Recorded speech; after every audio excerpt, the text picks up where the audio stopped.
At Gen Con 93, a young mathematician named Dickie Garfield introduced the world to Magic the Gathering. Conceived as a portable game to fill time at conventions, there was no way anyone at that event could know the effect the launch would have on millions of people and their Friday nights from then onwards. Welcome to Too Sweet MTG, and here are 10 things you might not know about the very first Magic set, Alpha. Starting at number 10, there really isn't that much of it. I mean, this kind of makes sense given that it was a new game that's untested, but there really wasn't ever that much alpha product ever released. In Magic's first set, there were 2.6 million cards printed. That might sound like a lot, but when you take into account that over a year later there were reportedly over 1 billion cards printed, you can see how low that number actually is. In fact, it's reported that any common from Alpha is rarer than a Black Lotus from Unlimited, which for context is about as rare as a fair Kali of the Vast deck in Commander. Ooh, it's a demon tribal deck is it then? Then why are you beating me down with an Avacyn and a Gisela? Either way, unless you lived in the northwest of America, which as you can tell from my lovely accent, I did not, the chances of you getting any alpha product at time of launch were even slimmer, as it was mainly just sold in that region. At number 9, it contains the most expensive Magic card ever sold. We all know that a Black Lotus is unbelievably rare and unbelievably spenny. It's estimated that only around 1,100 of each rare from Alpha were ever printed, which remember, this was also a time where things like sleeves were unthinkable, and playing your cards on bare concrete was far more likely. It beggars belief then that a graded 10 mint condition Alpha Black Lotus existed long enough to not be ruined and to also get signed by the artist Christopher Rush. In 2021, this Lotus went up for sale on eBay and sold for an eye-watering $511,100, making it the most expensive Magic card ever sold at that time. That was until 2022 when Post Malone got in on the action and claims to have spent $800,000 on an artist-proof signed Alpha Black Lotus. Man, I wish I could play an instrument instead of being passable at YouTube. The artist's proof of cards are even rarer than the main set counterparts, only being printed to check colours and as gifts to the artists, meaning the numbers in circulation are extremely small. Go on, get in there, Posty.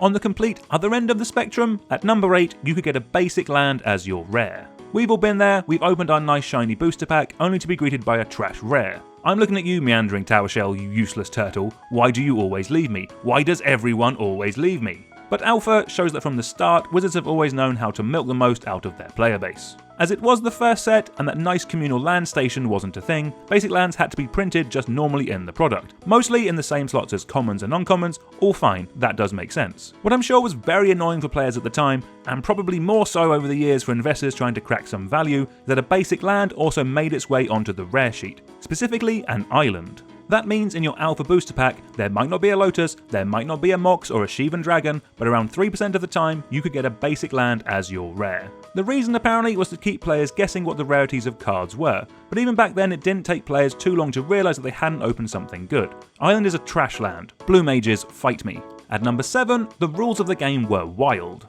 Going over all the weird and wacky rules of early Magic is a video by itself. Please God, don't make me look up how batches work. But for all Alpha got right in setting up the game that we know and love today, it got a hell of a lot wrong. And before you ask, yes, I actually had to read through them, my dedication to this channel is unwavering. In the original rules of Magic that came with the starter sets, which for some reason also tells the story of a wizard called Wurzel, no, definitely not that one. Each game starts with both players drawing 7 cards, each player then flips the top card of their library into an ante-pile. The winner of that game just straight gets to keep that card. The card in the ante-pile is gone for the game, you don't get to play with it, it's straight gone from your deck. That deck is also only made up of 40 cards, and you can have any number of the same card that you want, so 25 lightning bolts and 15 lands it is. Oh, and you also get to draw a card even if you're going first, and there's no mulligans, so I hope you open up enough lands in your packs to make a decent mana base. Oh, and there's banding in the set. Oh, and you also still have to tap some artifacts even if they don't have a tap symbol on it. Mono artifacts have to be tapped to use, like Soul Ring. Poly can be used as many times as you want, and Continuous never have a cost to use. Thank God this isn't a thing anymore. Moving on, at number 6 there are a ton of misprints and mistakes.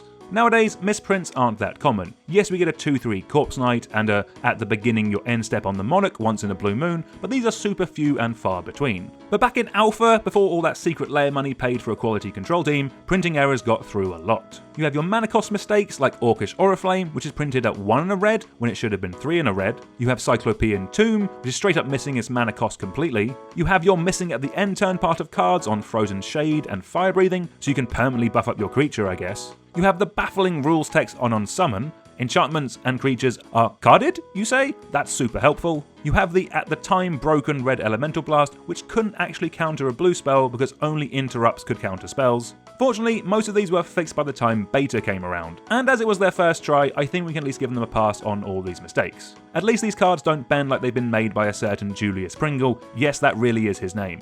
At number 5, for years people thought the blue line through Deckmaster was a pen mark made by mistake by the lead designer. Have you ever looked at the back of a Magic card? Like, really looked at the back of a Magic card? If you zoom in on that Deckmaster logo, you can see a blue line through the T. For years, people have speculated that this was a result of a late-night slip of a blue pen. More fuel was even added to the fire when in 2012, on Blogotog, Maro himself seemed to confirm that this was true. As nice as it is to think that a mistake like this could have been printed on tens of billions of Magic cards over the years, unfortunately it appears not to be true.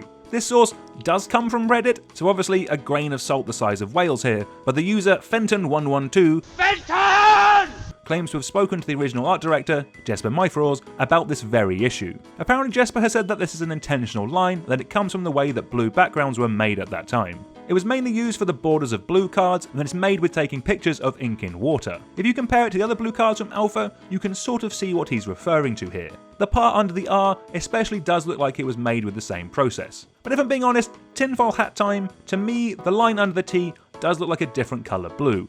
A biro blue, if you will. To be transparent, Maro himself came out after this Reddit post to say if Jesper said it, then it's true. Let me know what you think down in the comments, which version of this you believe. At number 4, Richard Garfield's aunt illustrated Stasis. What we see on the cards from Alpha all came from just 25 artists. The work they did to make sense of some of the card names and descriptions is wild. Like, how do you actually draw an ancestral recall? One of those artists was Faye Jones, already established in the Pacific Northwest at the time.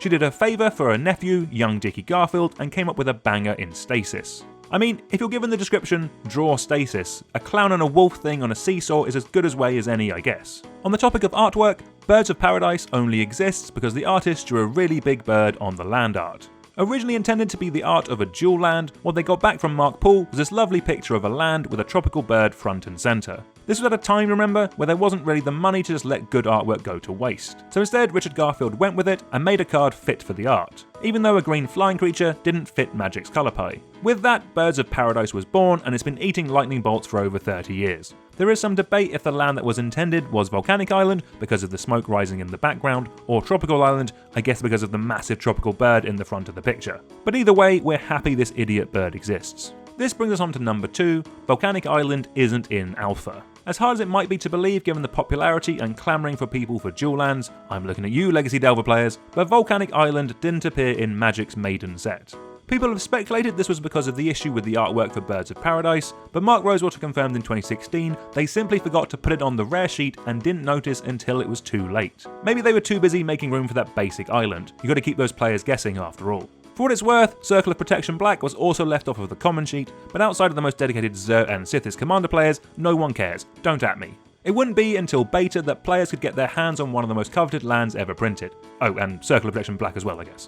And at number 1, Magic the Gathering was almost called Mana Clash. All throughout the game's development, old Dickie Garfield was using the name Magic, even calling a previous game he'd made 5 Magics, so he clearly thought he was onto a winner. As the game got closer to production, there were legal worries that calling a game something as generic as Magic would cause a load of issues. It's kind of like Pokemon being called something as generic as Pocket Monsters. It's just never going to work. So to solve all this, they came up with Mana Clash. Just imagine that for a moment. Going down to Friday Night Mana Clash doesn't have the same ring to it at all. Too Sweet MC, however, I'm not super against. Fortunately, they came to a compromise and tacked the Gathering onto the end to create Magic the Gathering that we all know and love, and the rest they say is history. So that's our list. Do let us know down in the comments if you can think of anything that we've missed, and do let us know if you think Mana Clash would have been anywhere near as big as Magic the Gathering. We're also currently racing towards 100,000 subscribers. We only have 97,450 or so to go, so do make sure you like, share and subscribe. Until next time, you've been watching Too Sweet MTG, goodbye for now.